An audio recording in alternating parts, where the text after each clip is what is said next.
Hey everyone, welcome to the Wrestling Review. My name is Kyle Fowle and I'm a writer for the AV Club.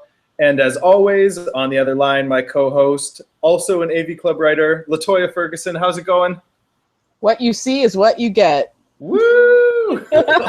I'm not going to touch myself right now. Not yet. Not yet. Everybody stay tuned. LaToya might touch herself later. Just so we're clear. She started this off. This is not good. This is not good. This is what Give Divas a Chance is all about. Allowing buff women to touch themselves as they enter the ring. And allowing Cameron to say girl bye over and over and over again. Which I'm a big fan of. Don't get me wrong. But like too much. Too much. I actually noticed today, because we were watching SmackDown, noticed that Cameron, when she's having a conversation with someone, she always reacts to what they're saying, but she's not listening to a word they're saying. Her responses to what they're saying has nothing to do with what they just said. No, absolutely not. Absolutely not. She's already prepping the next line in the script in her head, so she's just like waiting for that moment. What she does when she reads the script is read all of her lines. She asks him like fucking going over. It's like, what are you talking about? It's not. I haven't seen it yet. Did you see SmackDown? Yeah? Yes, yeah. And then I turned it off during the main event because I really didn't care. Sorry, okay. Dean. Sorry, Seth. I didn't see any of it. All I saw was that Ambrose and Rollins were supposed to wrestle, and I was like, that's exciting. And also, what kind of messiness happens at the end? You know, what kind of schmozzy finish are they going to have? The brother and I got bored, and we're just like, let's just watch 90s music videos. So we did that. I saw you link into Mbop there. I saw that. You made me watch Mbop. I didn't want to do it. It's an amazing song. Why wouldn't you want to? I don't understand. When was the last time you saw that music video? The video's been a while, but when you posted the link, the little screen cap, I knew instantly what video it was. Like I knew exactly what it was. Yeah, you should check that whole video out again and then see what you think. Okay. It will not take away from the pure pop pleasure that is Hanson, though. So it's all good. But that's enough talk about Hanson and 90s pop music. We should talk about whatever the heck happened in wrestling this week across a lot of different things. So I think the easiest place is to obviously start at Extreme Rules. We talked last week about it, kind of getting into what we thought about the build to Extreme Rules, or whatever the heck that build actually was, which wasn't a whole lot of anything. Your general thoughts just on the pay-per-view. Did you enjoy watching the pay-per-view? Did it suck? Like, were you kind of in and out? What were your general thoughts on it? Loved the tag team match. I quit watching the show before Cena Rusev. Why would you quit before Cena? You never do that. Never quit before Cena. I need to. Considering Cena never quits, I'm allowed to quit. So somebody has to. Exactly. Okay, well, let's talk about that tag match. I thought, same as you, that was amazing. That was fantastic, and that should have been the whole pay-per-view.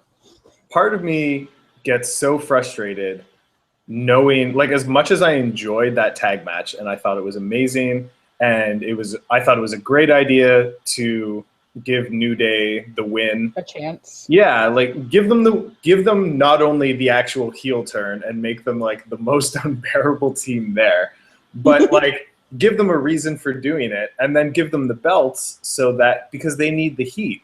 And they're either going to get the heat that they cheated to win from like a younger crowd, or they're going to get heat from kind of the smarky crowd that thinks Cesaro and Kidd should be holding those belts anyways. So it's a perfect way to get heat on them. What frustrates me is that we know that was supposed to be the pre-show match. So I feel like I can't even give WWE any credit for like giving them some room to shine, you know?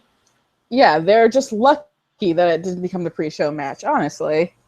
Dumb luck, pretty much. Yeah, like the fragility of Daniel Bryan has like allowed this to happen. I don't know. It's completely baffling to me that you would put an actual title match in your pre-show. Is that something they're doing just to try to get people to tune into the WWE network earlier and to give people who don't subscribe a reason to subscribe, you think? I honestly don't think so. I just think Vince couldn't give a damn about tag team wrestling. You And they honestly figured, think that's what it is? Honestly? yes. Have you seen the tag team division in the past decade? Vince doesn't give a damn about tag team wrestling. Which is a shame because it's consistently some of the most entertaining matches of the pay-per-views and even the Monday Night Raw matches. When it's not tag matches that are like, oh, Roman Reigns interfered in this match, so now he's teamed up with so-and-so. Versus Big Show and Kane. Yeah, like legit actual tag teams. Like I think NXT is a good example of that, of the way even their tag team wrestling might be. They have their problems. Yeah, they definitely got their problems. It's a little bit time they have these consistent teams with storylines and reasons for being together, and they're not constantly like changing gimmicks or can't figure out what the heck they're actually supposed to be doing. You know, they're there to get the tag team championships, and I think that's amazing. And they have the best team ever in Blake and Murphy in their division. So I think our theory, which everybody knows by now, is that Blake and Murphy are secretly attracted to each other and aren't quite sure how to deal with it currently, so they're hitting on Carmella. I think our theory kind of got like totally bolstered by Blake's hair this week. Like Blake's hair is basically telling us, yeah, we're right. Yeah, it's a combination of that and then moving on immediately to Alexa Bliss. Right? Like, well, one girl won't like help us with the charade. We'll find the next one. It's the strangest, most captivating thing. Like I'm obviously not convinced that they're ever going to do anything with that, but I love sitting there pretending that they're going to, which is just unbelievably interesting. It's the best way to do it. Yeah, so the NXT at least is getting the tag team thing a bit right. Well, you checked out of Extreme Rules, so we shouldn't even talk about a bunch of that. But there's not really a bunch to talk about. Like, there was this stuff I didn't watch, like Rusev, Cena on, and there was just stuff I skipped through. There was no way I was going to watch that Big Show Roman Reigns match. Which was the best match of the night, though. No, it was not. Yes, it was. Okay, not the tag team match, but it was the second best match of the night. That doesn't mean a lot. But it does. It does. Big Show versus Roman Reigns. And now the last man standing match is just an issue in general. Like it's always kind of I'm not the biggest fan of last man standing matches in general. So if I can skip them, I'm going to. No, and I get that. I totally understand that. But I thought this was actually a really great match. Like for once, Big Show was wrestling the way Big Show is supposed to wrestle, which is just like do these power moves and then stand around for a while and mug to the crowd about how great you are and get your heat. And then have Roman Reigns just sell like crazy for 12 minutes and then have him beat the shit out of Big Show near the end. Like I thought it made Roman Reigns look good again in the same way that it did with the Brock Lesnar match, in that it doesn't look unbelievably good in that he's like this Superman guy, like the John Cena type. It makes it look like he can take a beating and then come back and still win the match. It makes him look a little more like Dolph Ziggler and less like John Cena, as far as I'm concerned. So that's my endorsement of the match. That's a very controversial opinion you just said. Let Roman win, LaToya. Let Roman win. We know we established this from day one. A reminder, everyone, Kyle just called Roman Reigns Dolph Ziggler. I said he ends up looking more. What you said was that he is Dolph like Dolph Ziggler. You're saying that Roman Reigns is better than Dolph Ziggler? Is that what I'm hearing? Don't get people tweeting at me, LaToya. Don't get people tweeting Everyone at me. Tweet Kyle. This is not good. His Twitter handle is just his name, so you're good. I'm going to have to block it now. Thanks. But either way, I thought that match was really, really great. For me, that was kind of the Extreme Rules highlight, other than the tag team match, which was just totally good. Other than that, though, I don't think Extreme Rules was particularly captivating or compelling in any way. It was fine. It was an okay pay-per-view, but... Oh, I know what I did like from the pre-show was Tom and his box they keep him in when he was interviewing Kane. And the first question was, when are you getting the mask back on? He's like, nope, not going to answer that. And then the second question was, are you relevant? And Kane just stormed off. See, I didn't see that. I didn't see the pre-show. Yeah. It was good. Pre-show is too much wrestling. I would have tuned in if it was the tag team match. And then I thought It's about really not too much wrestling to watch the pre-show. No, but it's a whole nother hour to sit there, and that's just too much sometimes. So with Extreme Rules out of the way, it almost felt like WWE was they knew in a way that there wasn't a whole lot of hype going into Extreme Rules. And the cynical part of me thinks that's why King of the Ring happened so quickly, because we got King of the Ring on Monday Night Raw, and then we got I think it's because Daniel Bryan is broken. Yeah, I think that probably plays into it too, right? Mm-hmm. As far as I know, something to distract those, like, that division. So we haven't heard anything else, right? As far as just like he's been pulled from stuff. Yeah, it's not good though, right? Not great. No, it can't be. Yeah, but let's talk about King of the Ring / the Intercontinental Championship Tournament, as it may be known sometime in the very near future if Daniel Bryan doesn't come back sometime soon, right? It was literally everyone in that Intercontinental title kerfuffle and Neville. Yeah, that was. They could have put they could have put some new people in, honestly, like just to spice it up. Okay, so before we even get into the matches, when you saw the matchups, were you disappointed that it wasn't a little different, that there were people not in it? Yeah, I was really excited when I heard they were doing that, and I was thinking, this is like the perfect chance to just have like new, fresh matchups, like with different guys you wouldn't usually see, and then it was exactly the same people as it always is, including R-Truth.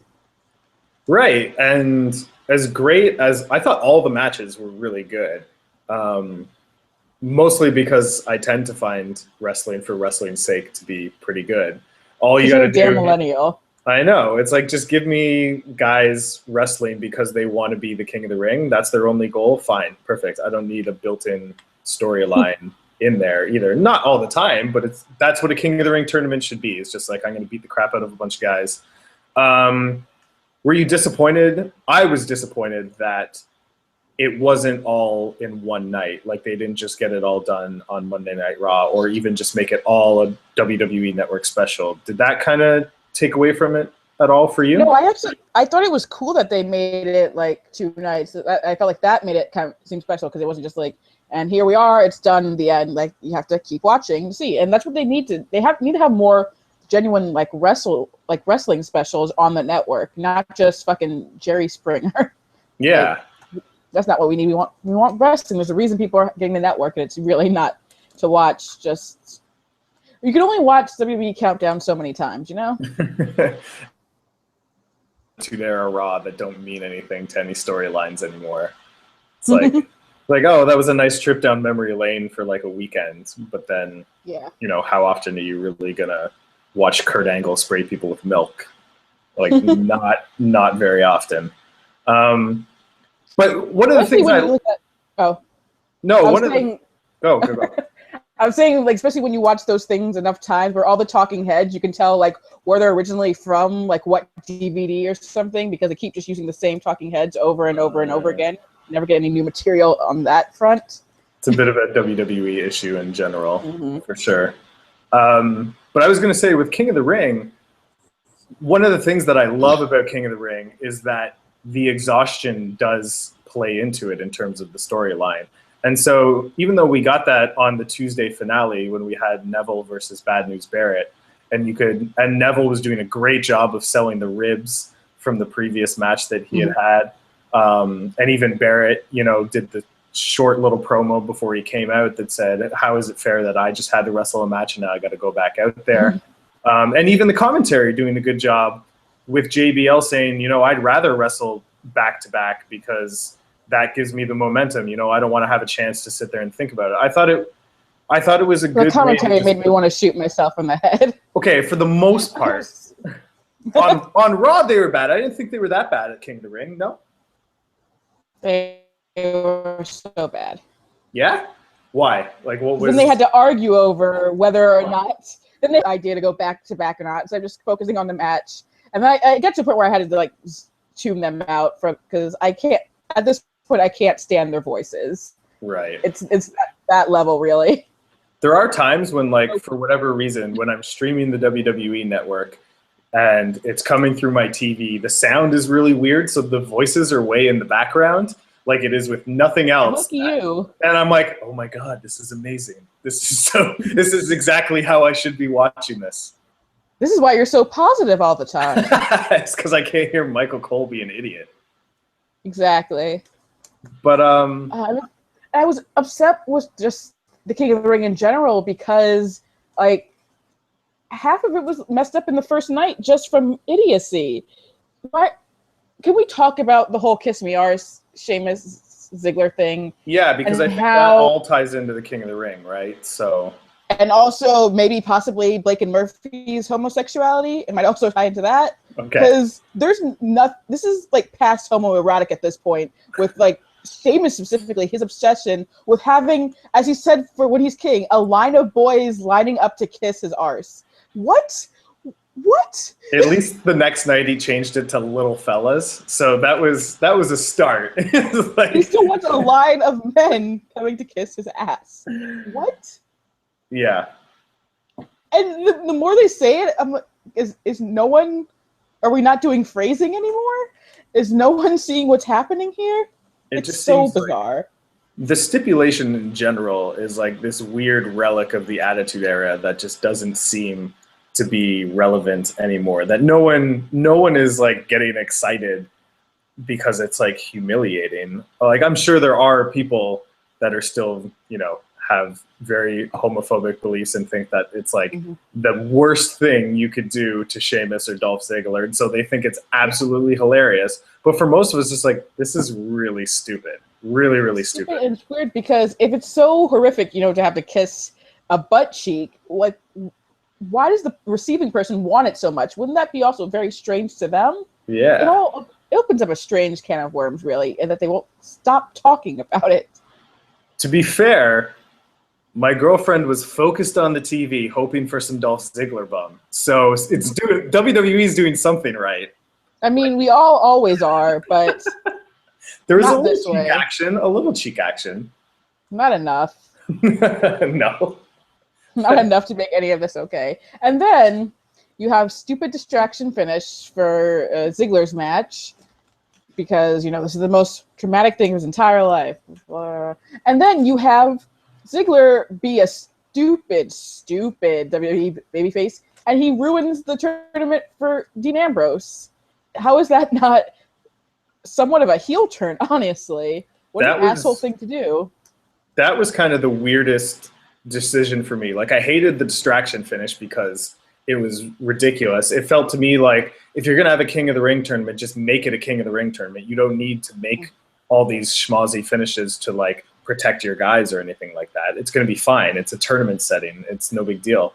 But then having Ziggler come out, I was legitimately shocked because I thought he just lost Dean Ambrose the match. And that's the most ridiculous thing for a guy like Dolph Ziggler, who is, the Survivor Series stud who kind of stood up for everybody in the company and, is always about giving these wrestlers opportunities and working your way from the bottom and everything. To come out there and ruin something like that for Dean Ambrose seemed totally out of character for him.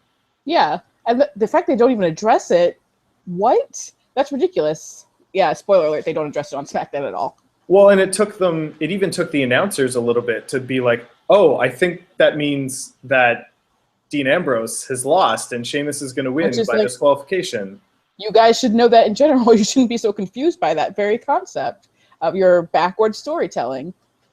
It's like trying to figure out the semantics of whether the RKO is banned or not at Extreme Rules and who it was banned for and who you could use it on. And no DQ match. Like, that is one way to make sure you absolutely murder any momentum you have. It's so dumb in the WWE.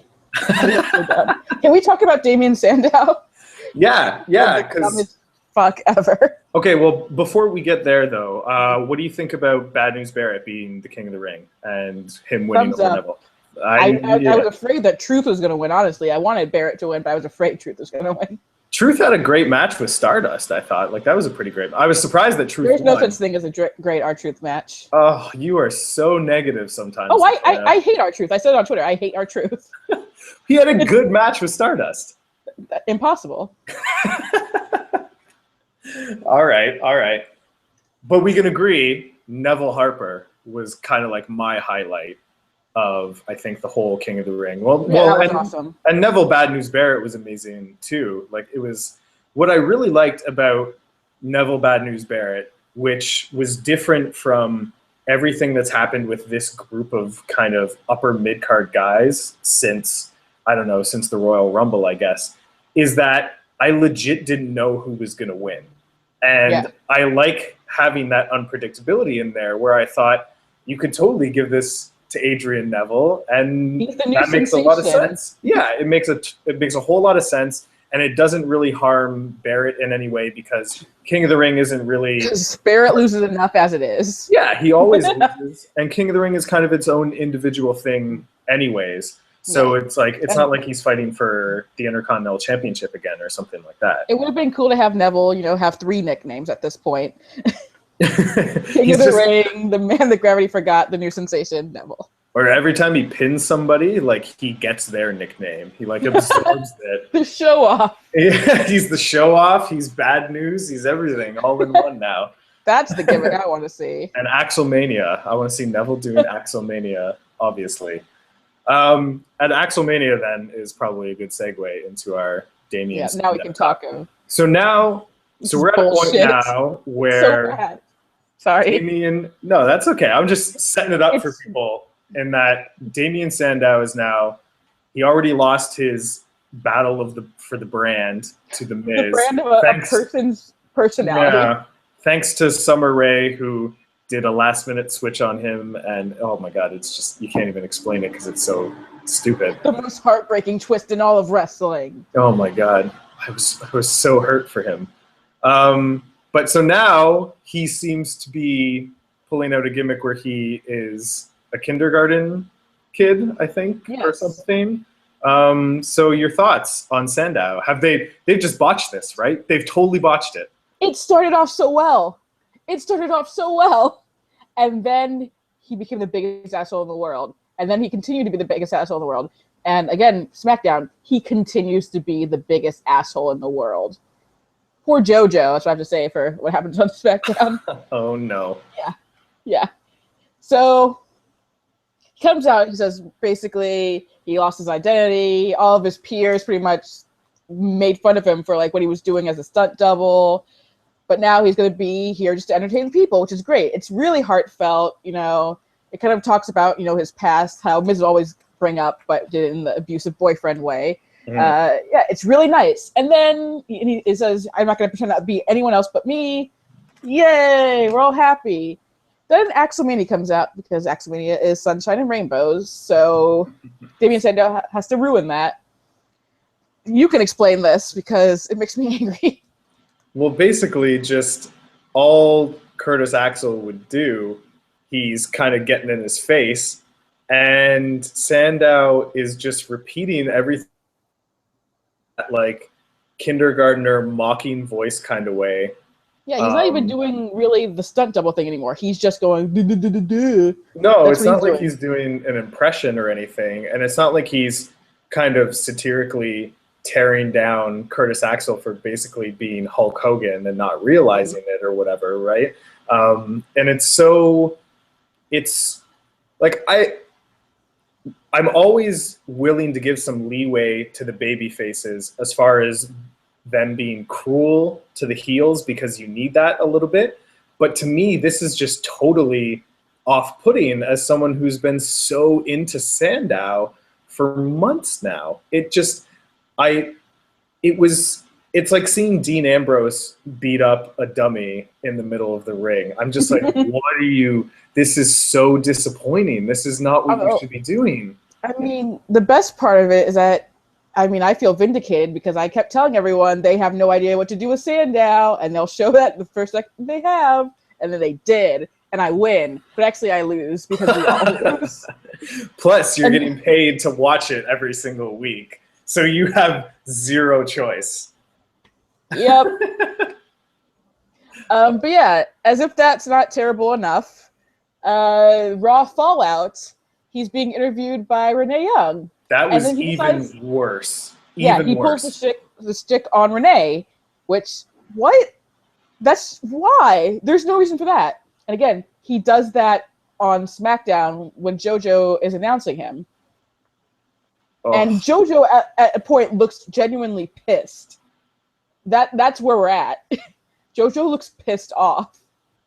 it's I don't understand the inclination to have him be that way unless you're trying to like turn him heel or something, because it doesn't you had the perfect story of him breaking from the Miz and trying to like figure himself out, or realize I'm better without that guy. I've actually got my own stuff going on and it's all fine. He doesn't even need a gimmick. He could just be the guy that was once a stunt double and now realizes he can actually wrestle and it's all great. Like, you don't need That's to. what I thought they were going for until. It seems weird to me that you're trying to then shoehorn in this totally contrived persona for him. Like, I thought it was great that he kind of called back to the whole intellectual thing. Like, well, we all know how that worked out. Like, it was terrible, right? And it was kind of playing him off as this, well, now I'm just an everyman. I've been humbled and I've kind of rebuilt myself and now I understand. It's similar to the promo Ryback did a couple months back, which was way too long, but still established. And he talked about the secret. Yeah, like, but it still humanized him in a way, and I thought that's what they were doing with Sandow. But it's been so underwhelming. It was just off-putting right away. And the same thing, I watched the Renee Young video. I was like, what is even going on here? Yeah, it's already bad enough. Like, it's one thing when he's doing it to a heel, because as much as we can all just hate that, at least it's something where it's like, oh, well, he's just mocking the bad guy. But if you're going to be doing this to Renee Young and JoJo, what is your end game here besides being branded a complete asshole? Yeah, and that's what I mean. And in that, like, Curtis Axel is a ridiculous heel. You know, he's just not even really a Hogan, heel, right? honestly. Well, that's He's the just thing. a blowhard. Yeah, so he's kind of, in a way, he's meant to be a bit of a joke, so it's okay to kind of run him down like that. But it's going to get weird if he just kind of keeps doing that to everybody, no matter who the heel is. I just don't think it's, like, I don't want to see him wrestle Stardust and do, like, weird Stardust things just to make fun of him. Like, it just, I don't know. He's not even like doing things that are the same as the character. He's just making a stupid voice and repeating what they say, or just saying nonsense and not even repeating what they're saying. It's very, very strange. It's very, very strange, and a complete waste of. But we talked about this a bit in general, in that they put that storyline, they kept it going for way too long. They had a couple pay-per-views before WrestleMania where they could have really blown it off in a singles match, and it would have brought the house down. And then you give it to the Battle Royal on the pre-show at WrestleMania. It's just like, no, you've killed his momentum going into the next couple Raws now, which is it's just too bad. I feel bad for the guy more than anything else, you know? But they have no faith in him, and this just like proves it even more, honestly. You know why? It's because he has a dad bod. That's what it is. He doesn't. Stop saying dad bod. Stop bringing that up. That's the thing today. It's going to be all over. I've ignored it. I took a nap, and people were talking about dad bod. I'm like, not for me. Oh, fine. I won't mention it again. Maybe. Except we are about to talk about Bo Dallas, so who knows? Who knows what'll come up? Is there any chance, going off of just the Raw, that we're going to get something with Bray Wyatt and Bo Dallas together sometime soon? Probably not, just because that would mean logic.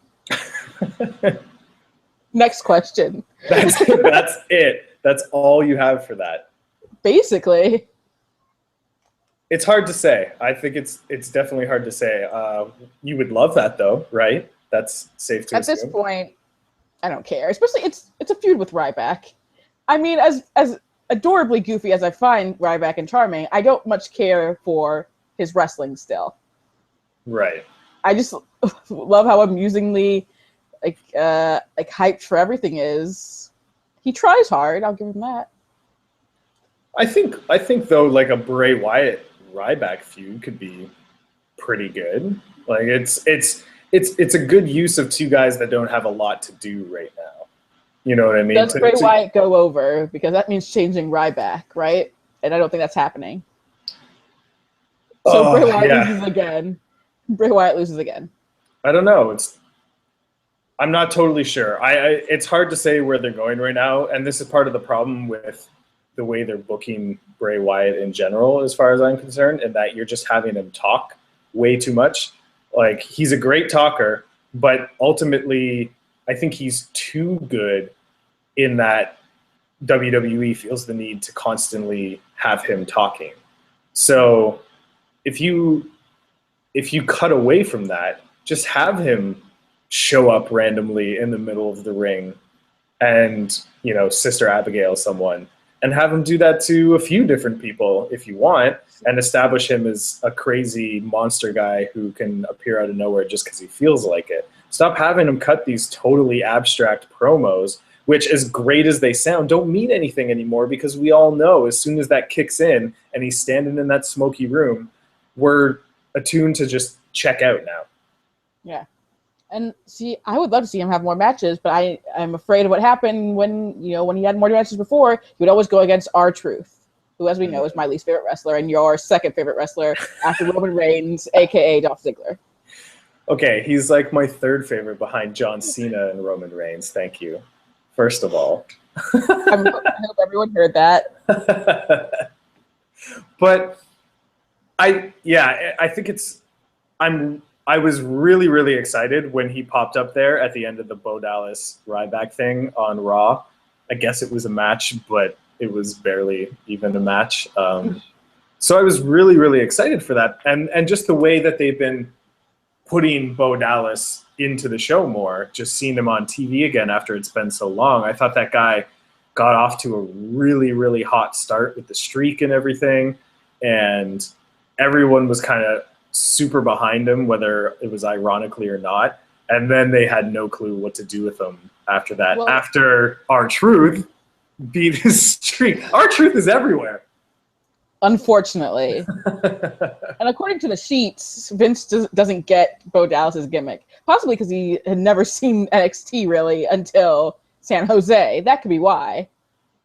It makes no sense to me, because Bo Dallas's gimmick is so straightforward. And all of so the gimmicks basically are so straightforward, but of course they are. They have to be. Main roster seems to find a way to not get them and mess them up before they even get started. It just comes down to the way that you book your talent coming up to the main roster, and whether you're going to give them a chance to succeed. You either have something like the Ascension, which were screwed from the very beginning, no matter what you did. Like, that was unbelievably bad booking. I honestly can't see how anyone could say they didn't intentionally bury the Ascension. I'm not even saying this. I'm not a fan of the Ascension at all. I never have been, but everything they did was to bury them. Yeah, I hate to use that word, but everything they did. Yeah, there was absolutely no, ray of hope there for those guys whatsoever. Yeah. And then on the opposite end of the spectrum, you have Adrian Neville, and setting that guy up with every single opportunity for success that you possibly have. And he didn't need to win King of the Ring. Dude's going to be fine. Dude's going to be totally okay. And that just goes to show you that they can book it properly if they want to. And it does kind of lend some validity to those kind of dirt sheet comments and internet comments that there are people behind the scenes being like, you know what, we just don't like this guy for whatever reason. And so we're not going to book them in the proper way. Which is just like really scary for me when I think about Hideo Itami and Tyler Breeze and those guys coming up to them. Like, Finn Balor will probably be fine, but I'm worried about like everybody else. I worry about Finn Balor just for the fear of people who will be afraid for him to take their spot. Yeah. Kane's not going anywhere anytime soon. Or R-Truth. He's going to be around for a while too, I think. You're a bad co-host. You're a mean person. No. This is exactly what it's supposed to be. I'm changing your perspective week by week. You're not changing my perspective on that. All right, fair enough. The only other thing I think, that I want to get to from Raw, you can chime in too, but we learned about the Payback main event, which, based on the WWE app voting poll, the always reliable voting poll, is going to be a triple threat match between Seth Rollins, Randy Orton, and Roman Reigns for the WWE Championship. LaToya, thoughts? I saw you facepalm already. Yawn. Yeah? Yeah. I'm so checked out, which is not a good thing to say, but I'm really checked out, honestly, at this point, from the whole main event. And I mean, independently, obviously, I love Seth Rollins. Randy Orton can be great, but it's just, it's... You forgot to mention that Roman Reigns is amazing. Yeah, I totally forgot that. I mean, Randy Orton often needs motivation, and I don't know if he even has that much motivation at this moment, considering the triple threat we just had with him with Ryback and Roman Reigns, which was atrocious. It's a weird case of the guys that are in it are great, but Roman Reigns. he's included in that group. You're right, LaToya. That's true. Because he's your Dolph Ziggler. And you don't have a lot of motivation for these guys. It's lying right in front of you that I know they've scaled back a little bit on Roman Reigns. I honestly think Rollins is going to be champ for a while, so. Which is fine, which is totally okay. We need the Seth Rollins era, and we need to get used to what that's going to be like. Because I honestly think part of the lukewarm reception to a lot of the stuff post-WrestleMania is the fact that John Cena's not there, and we're used to John Cena being there. You think that's the problem, and not goddamn Kane and Big Show being the damn focus of so many storylines and every goddamn Raw? I think we've been really conditioned to see John Cena as the main eventer, and that's usually what makes me not excited for the main event. Yeah, but it gets people engaged, and it gets them, whether you hate him or you love him, you're engaged in that moment. It's true. It's absolutely true. You've had so much of the Kool-Aid. So much of the Kool-Aid. You're even quoting it. But it's totally true. I think there's been Seth Rollins being the champion and having guys like Roman Reigns come up. You have Randy Orton there, who's the veteran, trying to make that transition happen. But I think the transition has been jarring for people, and they don't necessarily want to admit it because they're totally in on this whole thing of Seth Rollins being the future of the company, which he totally is and everything. But I think it's been tough to figure out what this product is going to look like. I think this is a transitional period, and it's going through some growing pains. I would say that, except for the problem is Kane and Big Show. The fact that they're in a transitional period, and if you're going to use your transitional period to push those two to the forefront, that's ridiculous. Yeah. That they're going to be the quote-unquote gatekeepers to this new era. No, go ahead. Oh, you go first, because I had a separate thought. Oh, I was just going to do agree that Kane and Big Show are absolutely a huge problem with getting people to care about this main event. You need to have... There's no reason, we talked about this, I think, last week, and that there's no reason you couldn't have, Rowan and Harper be the guys in those roles or something like that, have different guys in there. And then you would hope that they're transitioning towards something with the Shield, right? And, eventually addressing that again at some point. So that's why I think we're in a weird spot right now. So I'm not saying that Kane and Big Show aren't a big part of the problem. I'm just saying that we've also really grown used to having the same guys at the top. And as much as that was detrimental to viewing and booking it sometimes, it was also kind of comfortable, and we understood what those characters were about and what they wanted to do. And now we have Seth Rollins, and we're trying to figure out, well, what does he want? What does Roman Reigns want? Who are these guys? Well, I know exactly what Seth Rollins wants. That's what I wanted to say. It's my, I don't know why it took me this long to realize that, but Seth Rollins' character is that he is an entitled millennial. Yeah. That's his character. Yeah. He's everything Vince McMahon hates. It was already Draco Malfoy, obviously, but he's also an entitled millennial, and that's Vince probably thinks he's the perfect heel because he's the worst. Yeah. Exactly. Yeah. So he's It's what Vince sees with every single millennial. He sees Seth Rollins and he hears that laugh.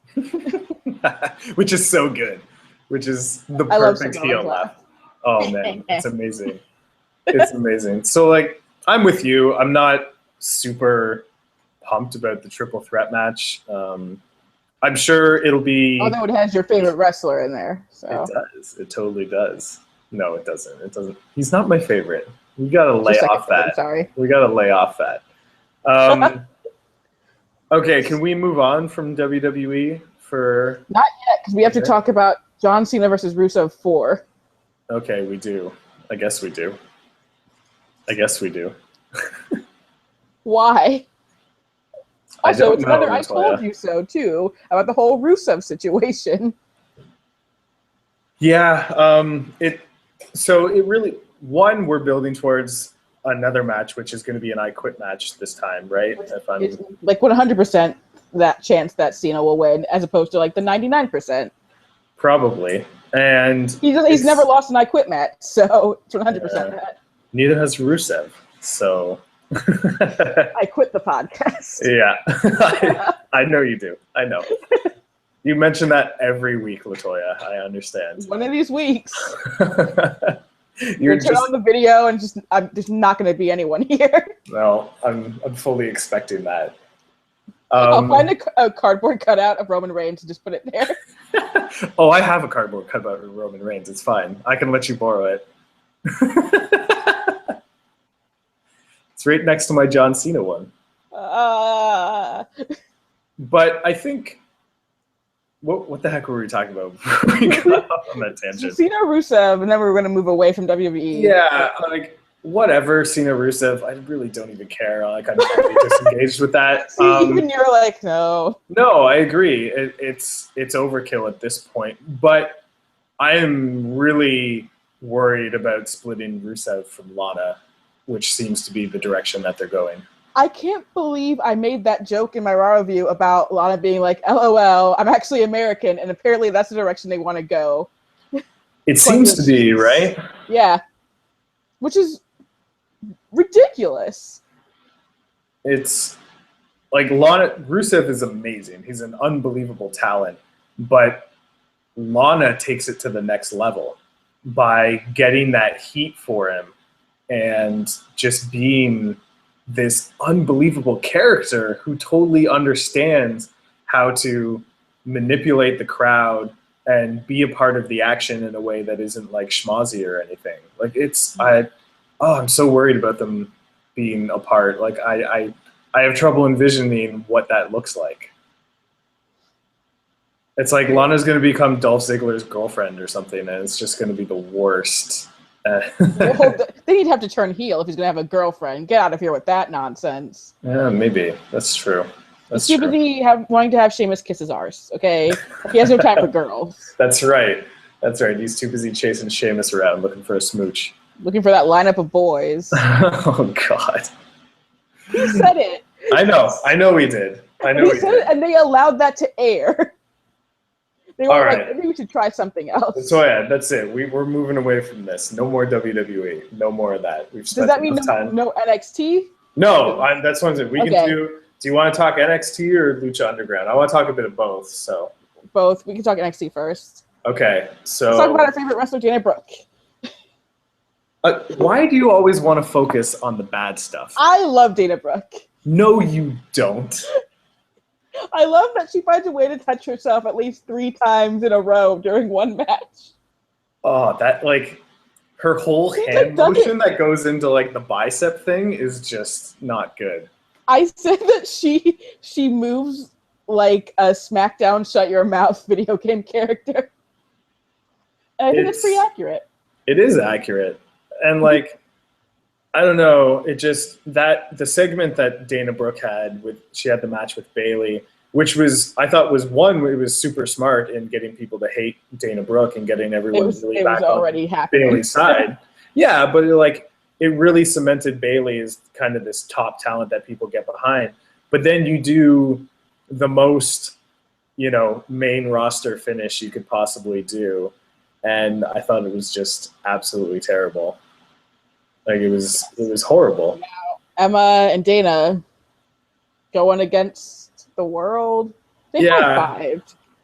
I don't know. Like, I'm stoked for a Bailey Emma feud. That sounds amazing. Like, I don't need Dana Brooke involved in it. She won't, right? Like, she's gonna go somewhere else now. Sure she's gonna be. Yeah, she thinks she's part of it. Oh, I hope not. You I really hope you not. Get, Kyle. I don't know. It's a playground. Playtime is over. I just want to compile a bunch of Dana Brooke promos when the time is right. Okay, I'm calling it quits on Dana Brooke. We're not talking about this because there's other things we can talk about. Like, we can make fun of Alex Riley and how he needs to go away forever. The male Dana Brooke, if you will. Like, I do have one more thing to say about Dana Brooke that really upset me. Okay. She did the Wasteland, and it made me like, no, you can't do that. He just won King of the Ring. She did.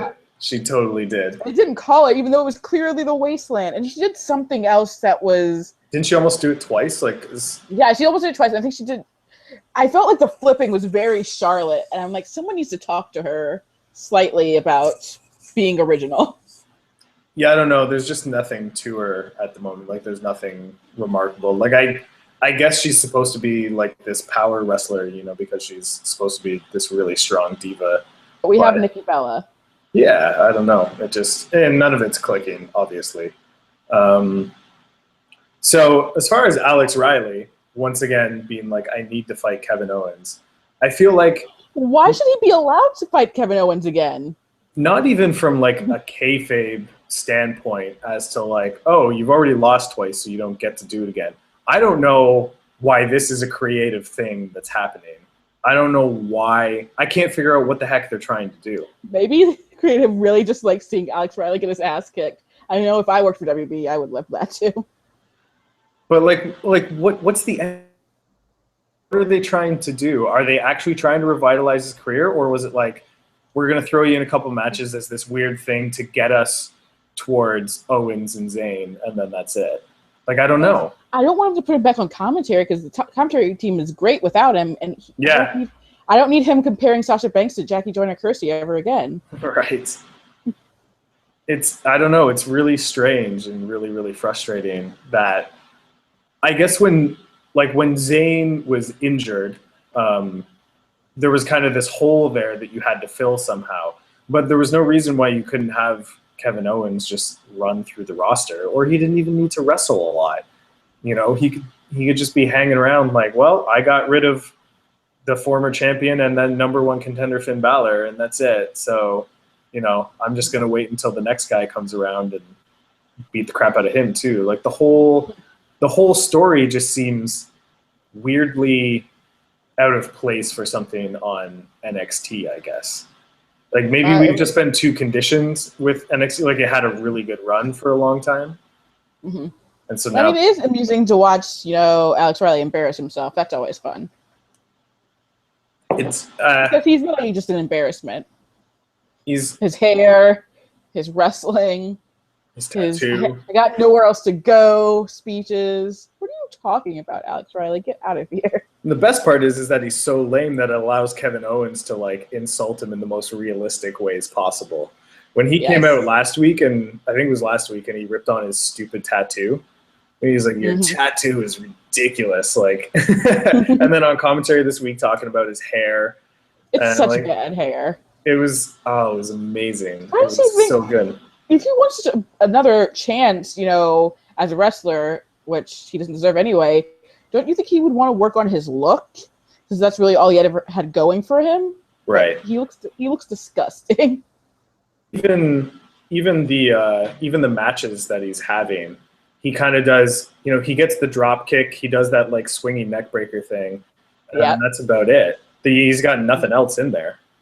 That FCW realness. Yeah, like, there's nothing there to latch onto, so I don't really know what the point is. But at least now we are getting Sami Zayn versus Kevin Owens for the title on May 20th at the next NXT TakeOver. I'm a little sick of how NXT does this every single time, and that they have the one guy come out, challenge the other guy. Regal comes out and is like, no, we can't have that. And then he's like, by the way, thankfully there's going to be a live event soon, so we can just schedule it for that. Like, it feels... wouldn't happen if they gave us more Regal like we deserve. Yeah, it just feels a little too main roster Raw for me, in that you start with this kind of 15-minute promo of your hour-long show, and I go, it could have been quicker for me. You know, Well, main roster would have turned into a tag team match. Come on. You had the confrontation last week with Sami Zayn jumping off the top rope, and then all you had to do was like have Regal at the beginning of the show be like, after last week's events, I've decided to make this title match. You don't need the whole thing in there. I don't know. Mm-hmm. It's just, I don't know. It's too much. But but they had to fill time because Alex Riley wasn't going to get a long match with Sami Zayn, obviously. Him interrupting Sami Zayn's meeting with Regal and being like, I need another match. You lost twice. I don't get just that character logic, basically. No. Yeah, me neither. And none of it makes any sense. If his rage has been coming out in full the whole time, then your rage is jack shit, Alex Riley. Rage. That Times New Roman rage on his Titantron never fails to amuse me. That's what he's there for your amusement. That's his whole thing now. He is never intentional when he does it. No. So, well, we did Dana Brooke. We know we got the Zayn Owens coming up. We know that's going to be great. There's not a whole lot to talk about in terms of that match or that feud in general yet. It should be good to see it in the next couple of weeks, how they're going to build it up. I guess the only other thing that might be kind of relevant is that this has been obvious for a couple of weeks, but we haven't really mentioned it, that Enzo Amore and Big Cass seem to really be getting that tag team push. Like, it seems like they're going to be the next babyface champions. Well, probably pretty soon. I don't even know if that big tag team push exists, considering how Blake and Murphy won the championships. Well, yeah, that's the thing too, right? Yeah. And the fact that the Vaudevillains never won the belts, wherever they are. Yeah, where'd they go, right? I don't know. I didn't think there was anything wrong with their gimmick, honestly. So no, I thought it was. And I thought they were ready inside the ring, which, I mean, I love Enzo and Cass, but they could be more polished in the ring, especially Enzo. What I really like that brings up a point that I kind of wanted to touch on. What I really like, I liked Enzo and Cass anyways, because they've got that over-the-top gimmick that's just a lot of fun to cheer along to, and they can be these great baby faces. I love that stuff. What I really, really like is that Enzo sucks in the ring. I think it's amazing. I think it creates this whole dynamic of like this little, dweeb who thinks he's way tougher than he actually is. And he gets in there at the start of the match and he fights his heart out, but all he does is get booted around. He manages to counter one move, get that hot tag, and then Cass does all the work, and then gives Enzo the win at the end by throwing him off the top rope. I do enjoy that, yeah. That is beautiful tag team dynamics. I love that. Some good tag team wrestling. And also, Go. Oh, I was going to say, I appreciate Carmella. They finally nipped that whole thing in the bud, so now she's like officially face and with the boys, and it's all good. That was great. There's still the boos during the entrance when they introduce her, but it's really toned down from the weeks before, so it's really, really nice to see it all kind of gelling that way. And knowing the taping schedule, they probably didn't even see the backstage segment before that anyway, so... Yeah, exactly, right? She was clearly more, I think, face too when she came out this time. Yeah, for sure. So I think it's all coming together really, really well. It's going to be. I'm really excited more than anything else, and like as much as Zayn and Owens is obviously going to be great, I'm really excited to see what happens with the tag team championships in the next little while. Yeah, I'm fascinated though that they're turning Alexa. I would assume they're turning Alexa Bliss heel. Yeah, I don't know. It's so hard to tell what they're doing with her. I mean, they kind of like brought her back, and who knows what's happening. Yeah, I think it's something she could do. I don't see why not. Oh, let's talk about my new favorite diva after Sasha Banks, of course, Becky Lynch, and how much I love her. She's really good now. I don't think she was ever bad, but bad. She's got the character down along with how great she is, and everyone loves her now, so it's good. Yeah, I'm happy with the way it's gone, and that she's kind of been booked as this, almost like Sami Zayn type, the underappreciated, can't quite get the chance, even though she's always been right there. And now she's doing her thing, and I think it's going to work out really well. Yeah, because for the longest time it was always like, oh yeah, and Becky's there too, pretty much. Yeah, exactly. Until was it the Fatal 4-Way where she almost won, but then Sasha snuck the win. But yeah, she's doing some great stuff. And Beck's tea for life. Oh my god! To be honest, I never want to hear that again. I hate that. And Beck's tea. And Beck's tea. It's the worst. What you see is what you get. It's the absolute worst. I completely hate it. But I'll let it slide for now. It's okay. Like it just happens at the end of a promo, so no big deal. Did you have more on NXT? Yeah, it was a quick thing, but I will say I enjoyed Hideo versus Adam Rose. More proof that everything's better in NXT because Adam Rose was enjoyable for like the first time in a long time. And also, I think they're officially maybe turning Baron Corbin heel based on that video package. Oh, from what I heard about that. That's right. From what I heard about the tapings, he was like booed out of the building. Interesting. Yeah. Well, because then they did the Rhino, thing too. Mm-hmm. That's interesting. Yeah, I think things turned for him like towards like during WrestleMania weekend because I think it was Tyson he might have had a match against. It was Tyson or Cesaro, and apparently he was like being booed out of the building. That's one of the reasons it was not one of the matches they showed for when they were on the road. I think that's probably a really smart thing. Like that character needed something to happen. Like it was a good way to introduce him. And he needs a character, first of all. Yeah, like you introduced him and you have him going against Bull Dempsey as like, the kind of classic guy who can get through a match in 20 seconds or whatever. And that was a fine, but you needed something more after that. And you can't just keep sending him out there. And there's only so many jobbers he can be, Mm-hmm. So you got to do something to make him compelling to everybody else. So, all right, let's talk. We got a little bit of time left. We don't want to go too long, but let's talk a little bit about Lucha Underground because for me, Lucha Underground once again featured my favorite wrestling thing of the whole week, which was Drago and Prince Puma had a match for the Lucha Underground Championship. And the stipulation from Dario Cueto was that if Drago loses, he has to leave the temple forever. That was it. He was going to be completely banned. Dario Cueto's an asshole. Yeah, exactly. He's perfect. And so not only is the match unbelievable, I thought the match was amazing. Everything until Hernandez came was good. I thought the schmozzy kind of finish wasn't very good. That's usually what you say about Hernandez. Yeah, everything until Hernandez came. Exactly. So the match was great, and I was already into it with that.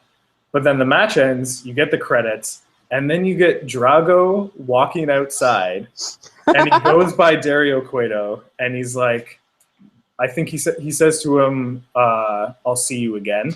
Yeah. And then he walks into like this building or something. He walks out. Yeah, he walks out. And explodes into fire. Because he's a fucking dragon. Because he is an actual shoot dragon. Which is my favorite wrestling thing of the whole week, by far. I love that. Also, I was one thing I was surprisingly excited for because I didn't even think I was realizing what was happening at the time. But the introduction of Martin from the last season of Tough Enough as Martin the Moth, because when they showed that, I'm like, wait a minute, is that Martin from Tough Enough? And I'm like, oh my god, it was him as like an obsessed fan who wants to like fight in the temple. I love already the fact that he wants to call himself the Moth. The Moth of all things. That was great, and the way he just sold like getting bitch slapped was amazing. And I'm so excited already just to see him do it again. And even like Dario Cueto selling like the ridiculousness and how like creeped out he was by this guy. Like he has to sit in his office and get confronted by all these weirdos all the time. Mm-hmm. Like by a guy that is actually a dragon, but it's this weird nerdy guy. Weird buff super fan. And he's like, nope, too weird for me. You're not welcome to my temple. Yeah. I'm out of here. No thanks. Yeah, that was really, really cool. It was great when Dario Cueto, like, he walks back into the temple just to like get away from him, and then Martin just like runs like around the building. He just like fucking sprints. Like, I'm just gonna get in there. And he did. Lucha Underground's been killing it with these kind of pre-taped segments, because I also thought Vampiro's interview with Angelico and Ivelisse and Son of Havoc was really, really great. Like I loved it. It was funny. It established why they're actually a good team though at the same time, and how they're like, you know what, we're always gonna fight, we're gonna go out there and do our thing, but things are still like messed up. Plus, Son of Havoc has the weirdest voice in the world. So, like, I love hearing that guy You talk. noticed that too? I did a double take when I'm like, Matt Cross, I didn't realize your voice was so weird. I know, it's very, very strange. But that whole thing was great. Like, when they're talking about, you know, she was like, oh, Ivelisse is just like, oh, it was just a crossbody. And he's like, it was the crossbody. And then Son of Havoc is like, I thought it was pretty cool. You know, like, no one asked you. Yeah, he just kind of chimes in there at the end. Like, they just have this really great chemistry together, and that they totally understand the dynamic that they're looking for. And having those three anchor your trios championships for now is such a smart idea as far as I'm concerned. Because you have a lot of possibilities with them, right, going forward? Yeah. Yeah. So with all this praise for what Lucha Underground did this week, I hate that Hernandez is now the #1 contender. Like, and I don't know if I'm supposed to hate that or not. Do you think I'm supposed to hate that? I mean, I guess he's heel now, but it's Hernandez. It doesn't matter. Go ahead and hate it. Yeah, it just like, because clearly, so in the main event, it's I hope he doesn't injure Puma. That's all I'm worried about. So the idea is that he's definitely going after Puma now that he's the #1 contender, right? And so it's going to be this thing with like him and Conan and Puma and what the heck is kind of going on there. But like, I understand that Cuerno kind of had his matches and Cage had his matches too, but I was legit surprised when Hernandez won, and not in a good way at all. Like, I thought call him Cage. Or they call him Cage. I only use his full name. Which, he's amazing, by the way. Yes, I've been aware of this for a long time. Yeah, like, everybody knows he's just the absolute best. He's a machine. So you just got to keep going with that. It seems, I don't know, there are certain benefits to having a brand new character, at least to Lucha Underground, come in and make a mark, because that's what Cage did, right? Like, he came in and then he ripped the belt in half. Like, amazing, perfect. But with Hernandez, it doesn't work. I don't think it works at all. No. But just let it get it, run its course, and then they'll be done. Yeah, and then we'll be back to having amazing matches that aren't like. I guess it could be a good match. I just hate, like, Hernandez had. So he had the #1 contender. Hernandez. There it is. Like, he had the #1 contender match with King Cuerno and Cage, and there were some good spots and everything, and I thought it was going well. But like, the dude is just, Hernandez is, I don't know what he's doing, but he's got that like smug look on his face the entire time. It's like a mix of him not selling, mixed in with being this kind of brash, cocky guy that isn't part of his character, though. It seems like it's him, and that's the problem, in that it takes me out of that moment where I'm suspending my disbelief and I'm sitting there just enjoying the match. I suddenly go, oh, this guy, you know? It's basically Hernandez's career, because he's never been good, but yet he keeps getting push after push. It's a strange thing. I don't get it. Did you have any other comments? I don't have anything else written down that I really wanted to touch on. I think that's it for Lucha Underground, yeah. Yeah, and I think that pretty much wraps up most of the wrestling stuff we have for the week. Although, let's see, just yesterday, randomly watched New Japan final for Best of Super Juniors from 2013, Prince Devitt versus Alex Shelley. If you guys have not seen that, you should watch it. It was great to watch. Okay, maybe we can start making this a regular thing where you start recommending stuff, because I won't have seen a lot of the stuff that you've seen either, so I can even go check it out.